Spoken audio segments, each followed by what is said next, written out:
persilahkan kepada beliau Al-Mukarram Dr. Kiai Haji Hilmi Muhammad untuk menyampaikan nasihatnya kepada kita malam hari ini di acara sholawat 1 abad Nahdlatul Ulama. Kepadanya Al-Mukarram Dr. Kiai Haji Hilmi Muhammad, waktu dan tempat dipersilahkan. Shallallahu ala Nabi Muhammad.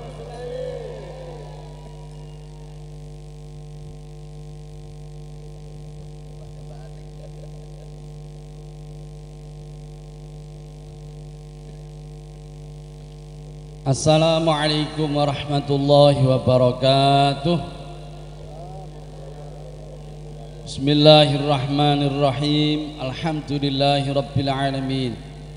Alhamdulillahilladzi bi ni'matihi tatimmu shalihat wa bi dzikrihi tatanazzalur rahmat wa bi syukrihi tazidul khairat. Wassalatu wassalamu ala man la nabiyya ba'dah Sayyidina Muhammadin wa ala alihi wa sahbihi wa man tabi'a hudah. Rabbi syrah li sadri wa yassir li amri wahlul 'uqdatam min lisani yafqahu qawli, amma ba'd. Hadratil kiram, para ulama, para umara rahimakumullah, wa bil khusus Al-Habib Ali Zainal Abidin saking Pekalongan, Atolallah umroh. Yang kami hormati Bapak Haji Abdul Halim Muslih, Bupati Bantul. I love you tuh Pak Bupati. Yang kami hormati Bapak Kiai Haji Damanhuri, Rais Syuriah PCNU Bantul lan sedaya jajaran pengurus Syuriah. Yang kami hormati Bapak Dr. Haji Rianto lan sedaya pengurus jajaran Tanfidiyah PCNU Kabupaten Bantul. Yang kami hormati Bapak Kiai Haji Dr. Habib Abdus Syakur, guru saya, pengurus wilayah NU Rais Syuriah, pengurus wilayah NU Daerah Istimewa Jakarta, sedaya para kiai, Al Habib Zaki, tambah suwe tambah bagus mawon ya Habib Zaki. Yang kami hormati bapak-bapak ibu dari Forkompinda Kabupaten Bantul, Pak Kapolsek, Pak Danramil, Kapolres, yang kami hormati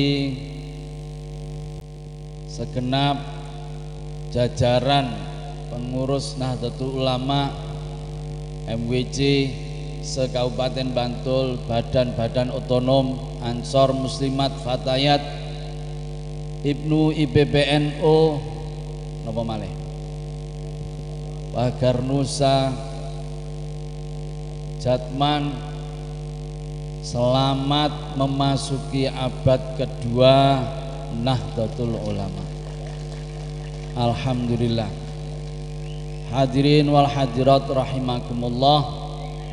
Alhamdulillah pada malam hari ini kita bisa bersama-sama memperingati 1 abad kelahiran Nahdlatul Ulama, yang alhamdulillah pada tanggal 16 Rajab kemarin, tanggal 7 Februari kita semua laksanakan resepsi peringatannya bersama-sama di Stadion Delta Sidoarjo. Alhamdulillah.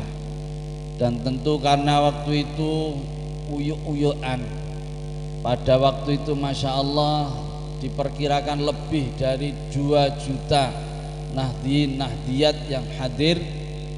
Dan tentu saja kita semua tidak bisa hadir bersama-sama di situ. Kalau kita semua di situ ya tambah untel-untelan. Jadi alhamdulillah malam hari ini PCNU Kabupaten Bantul bisa menyelenggarakan peringatan untuk kita semua 1 abad Nahdlatul Ulama. Alhamdulillah, semoga keberkahan Nahdlatul Ulama, keberkahan para ulama, para aulia, muassis dan para pengurus lanjutan dari Nahdlatul Ulama senantiasa terlimpahkan kepada kita semua. Semoga keberkahan NU, keberkahan para pengurus, keberkahan para muassis melimpah kepada Indonesia Raya dan bahkan kepada alam semesta. Amin ya rabbal alamin. Kemarin alhamdulillah saya juga menjadi bagian dari peringatan 1 abad di Sidoarjo. Sehari sebelumnya kita melaksanakan seminar fikih peradaban yang diikuti oleh para masyayikh di kalangan Nahdlatul Ulama dan juga para ulama, para mufakir, para akademisi dari berbagai negara. Alhamdulillah hadir dalam muktamar internasional itu diantaranya Syekh Fadil, jadi cucu yang kesekian dari Syekh Abdul Qadir Al-Jailani. Demikian juga ada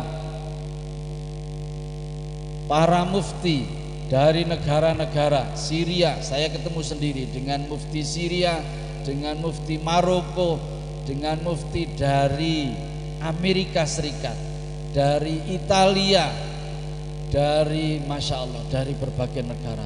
Alhamdulillah. Dan alhamdulillah pada waktu itu kita kemudian bisa merumuskan ya, bahwa kita akan menjadikan perserikatan bangsa-bangsa itu sebagai tonggak kita semua di dalam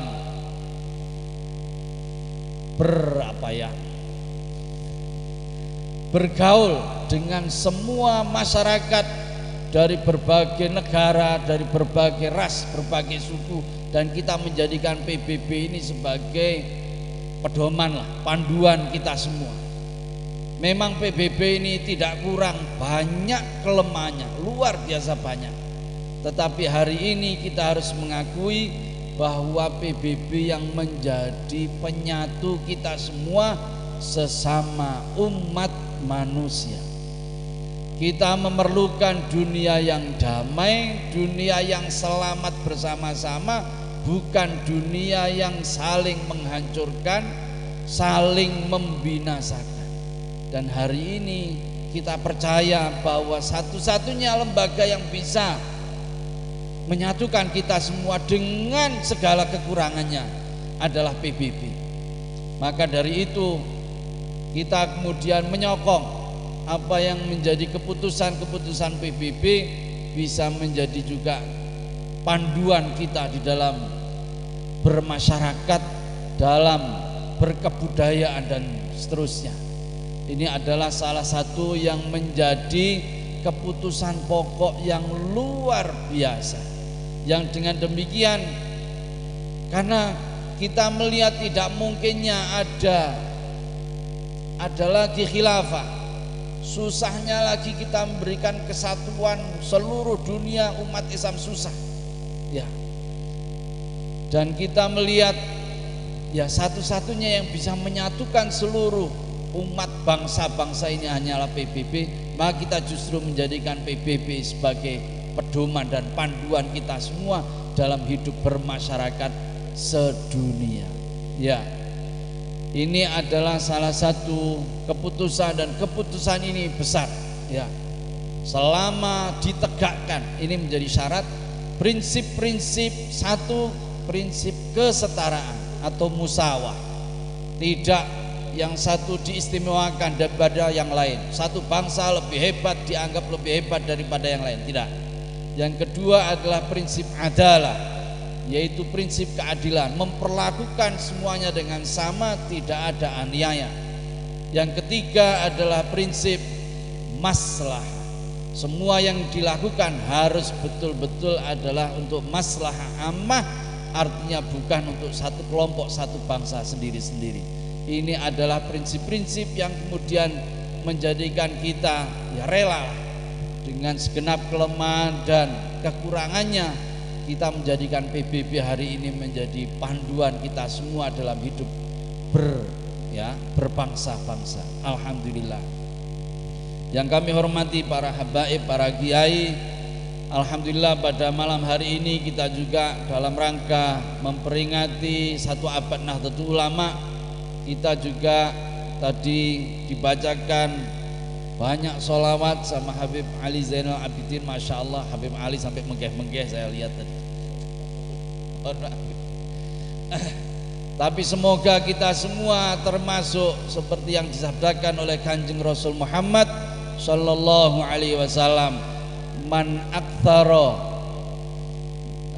ahabba syai'an aktsara min dzikri. Siapa yang mencintai sesuatu, siapa yang mencintai seseorang, maka dia pasti akan memperbanyak mengingat orang tersebut. Tadi kita membuktikan bahwa kita berkali-kali melantunkan salawat, kirim salam, kirim kasih sayang, lantunan kasih sayang kepada Kanjeng Rasul Muhammad Sallallahu Alaihi Wasallam. Semoga kita semua termasuk dianggap orang-orang yang mencintai beliau. Semoga kita semua akan mendapatkan syafaat beliau. Amin ya rabbal alamin. Dan ini adalah sebagaimana janji Allah kepada kita semua. Dalam Quran Allah ngendikan a'udzubillahi minasyaitonir rajim, wa ma kana Allahu liyu'adzibahum wa anta fihim wa ma kana Allah mu'adzibahum wa hum yastaghfirun. Selama kita masih mau sholawat, selama kita mau masih istighfar, selama kita masih terus menjunjung tinggi Kanjeng Rasul Muhammad Sallallahu Alaihi Wasallam, semoga kita senantiasa diparingi selamat, diparingi bahagia fid dunya hatal akhirah. Amin ya rabbal alamin. Semoga dengan yang kita lakukan pada malam hari ini, Bantul khususnya senantiasa diberkahi menjadi bumi yang hijau, yang sejahtera, yang aman sentosa, yang makmur, dan senantiasa para ruasa, para umara, para pemimpinnya diberikan kesehatan, diberikan ketabahan, sehingga di dalam membimbing kita semua senantiasa bisa baik dan memberikan maslahat yang sebanyak-banyaknya. Amin ya rabbal alamin. Sampun Bu. Niki repot ini dados batal ghalab. Bapak-bapak, Ibu rahimakumullah, barangkali sedikit bisa saya sampaikan juga. Tadi dilantunkan bahwa Kanjeng Rasul Muhammad Sallallahu Alaihi Wasallam adalah basyarun la kal basyar. Kanjeng Nabi itu manusia seperti kita, tapi tidak seperti umumnya manusia. Kanjeng Nabi itu seperti kal yaqut bainal ahjar. Kanjeng Nabi itu seperti permata, seperti ali-alinya Habib Zainal ini di antara ali-ali yang ada, Masya Allah. Seperti ali-alinya Habib Zaki di antara batu-batu yang ada, Masya Allah. Ini ibaratnya Kanjeng Rasul Muhammad Sallallahu Alaihi Wasallam. Beliau manusia biasa, basyarun, yang berarti beliau ini ya seperti kita, butuh makan, butuh minum, butuh istirahat, butuh macam-macam. Tetapi beliau itu lakal basyar, tidak seperti manusia pada umumnya. Asy-Syaikh Muhammad Mutawalli Asy-Sya'rawi di dalam bukunya Al-Insan Al-Kamil, beliau menulis tentang sejarah Kanjeng Rasul Muhammad Sallallahu Alaihi Wasallam dan membuat judulnya adalah Al-Insan Al-Kamil.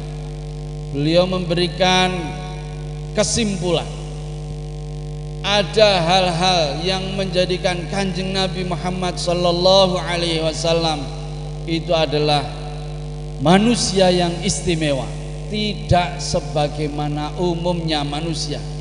Meskipun ini sesuatu yang bisa kita lakukan, Karena ini adalah usaha manusia, artinya kita semua bisa melakukan.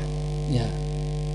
Antara kesimpulan yang beliau nyatakan di dalam buku beliau Al-Insan Al-Kamil, bahwa Kanjeng Nabi bisa seperti itu, ya, menjadi manusia yang Al-Mustafa, menjadi manusia yang terpilih, menjadi khairu khalqillahi kullihim, menjadi makhluk yang paling hebat, paling baik makhluk, bukan hanya manusia, artinya lebih dari malaikat siapapun, lebih dari jin apapun. Ini adalah Kanjeng Rasul Muhammad sallallahu alaihi wasallam. Dan beliau manusia seperti kita, artinya kita juga bisa melakukannya. Syekh Mutawalli Asy'arawi menyatakan ada 3 hal yang menjadi kesimpulan beliau, bahwa Kanjeng Nabi tidak pernah melakukan 3 hal. Nah, mari kalau kita mau menjadi basarun lakal basar, menjadi manusia tetapi tidak seperti manusia umumnya, mari kita bisa melakukan ini semua. Usini nafsi wa iyyakum. Yang pertama, Kanjeng Nabi tidak pernah melakukan apa yang disebut dengan riya alias pamer. Artinya apa yang dilakukan oleh Kanjeng Rasul Muhammad sallallahu alaihi wasallam senantiasa ikhlas lillahi ta'ala, mukhlisina lahuddin. Itu adalah Kanjeng Rasul Muhammad sallallahu alaihi wasallam. Apapun yang beliau lakukan tidak riya, artinya tidak pamer, tidak ingin pujian dari orang, tidak ingin atau takut karena orang atau segan karena orang, tidak. Yang dilakukan oleh Kanjeng Rasul mesti semuanya semata-mata lillahi ta'ala, karena Allah ta'ala. Yang pertama. Yang kedua, Kanjeng Rasul Muhammad sallallahu alaihi wasallam selalu menghindari apa yang disebut dengan al-ikthar. Al-ikthar itu apa? Al-ikthar itu kebanyakan, kakean. Kanjeng Nabi niku mboten nate kakean, nopo kemau, dahar, ngunjuk, tapi tidak pernah kebanyakan. Kulu washrabu wala tusrifu, dahar, ngunjuk, monggo, tapi wala tusrifu, ojo berlebih-lebihan.